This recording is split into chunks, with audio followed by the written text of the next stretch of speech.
Hello and welcome to tutorial 7. I'm back after about like a week of just procrastinating.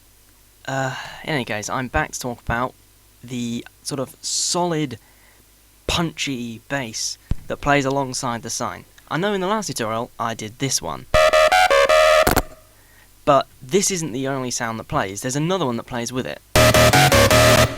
And in fact, just the da-na-na-na-na is actually a layer of 5 different sounds, and 2 of them I'm going to talk about today.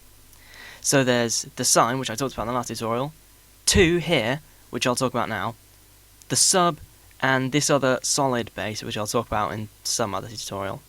Possibly next, I don't know. But in any case, the hard bass. So this is what it sounds like on its own.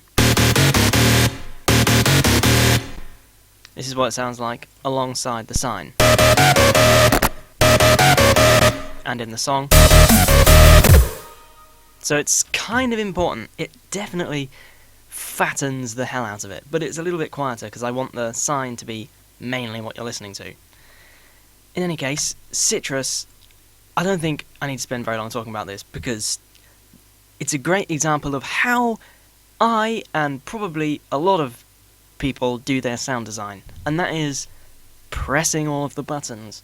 Because I didn't really know what I wanted to make when I started. I just wanted a bass, so I just went straight operator 1, turned this down to ratio 1, turned the pitch all the way down because I wanted to make a bass, so I pitched it down to sort of a bass pitch, and then just pretty much randomly screwed around with the settings here. I turned the shape up a bit to make it a bit triangle, the tension just because, I don't know, sine shaper to distort it a bit. And I know what these things do just because of the, tooltip hint thing up here, but... And then pretty much just randomly turned knobs in the frequency modulation matrix just until they sounded cool together.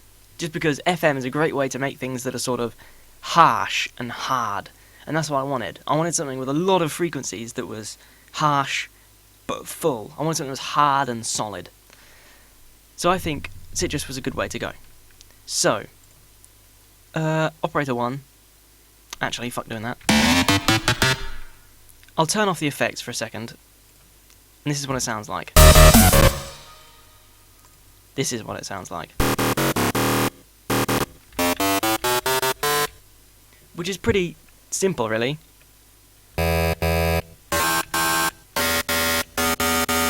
I pretty much just turn knobs randomly to make it sound the way I want it to make it sound.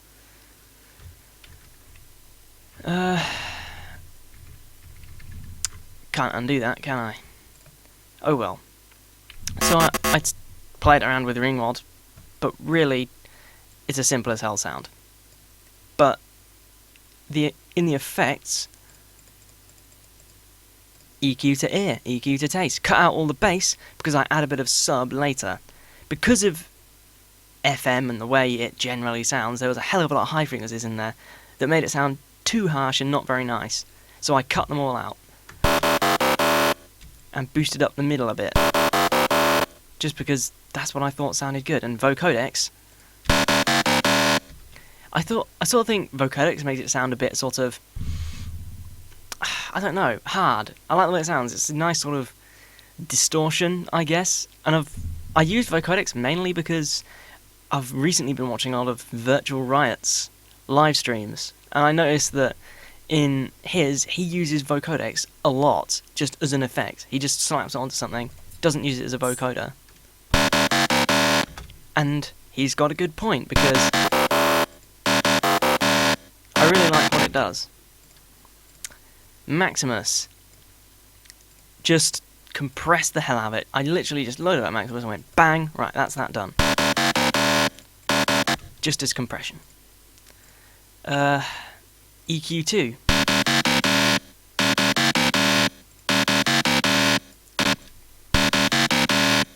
EQ2 pretty much just undid the first EQ, didn't it?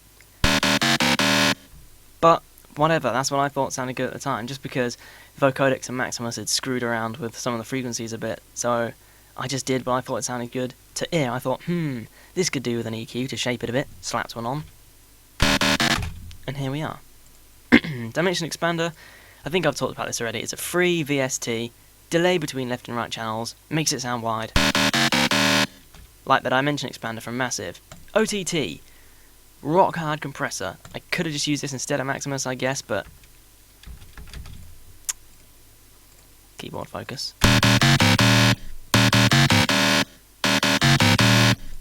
Hardens it up a bit, and some very short reverb. And there you go, that's literally that. And then this one's even simpler. It's pretty much identical to the other one. It's literally just a square wave. That's basically the essence of it. So what's going on? It's a square wave with just two voices, bit of pitch, bit of pan, lot of phase, burning compression, turning the left all the way down. No, not the left, the low all the way down. But really that's it. It's just a compressed square wave, where there's two of them that are slightly far apart in pitch and pan.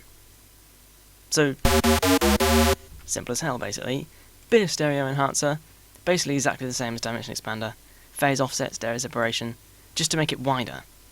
And that's because this one, default, is dead in the centre. So to sort of separate the two a bit so you could hear them over each other, I made this one pretty wide in stereo, and the Citrus one dead in the centre and very mono. So it makes it easy to separate them with your ears. And then OTT, which is, well, over the top compression. And then a tiny bit of reverb again. So mainly what makes it special is, one, this wasn't the result of any sort of intelligent decision making on my part. This was just randomly screwing around, which is what the majority of my sound design is, and let's face it, it probably is for most people as well. So it's just random screwing around and general experimentation, and a hell of a lot of effects. So that just about does it. That layers quite well underneath the sign. I think, actually, to be honest, that pretty much does it for that tutorial, so I'll be back soon doing something else. Not certain what. Well, I'll see you then.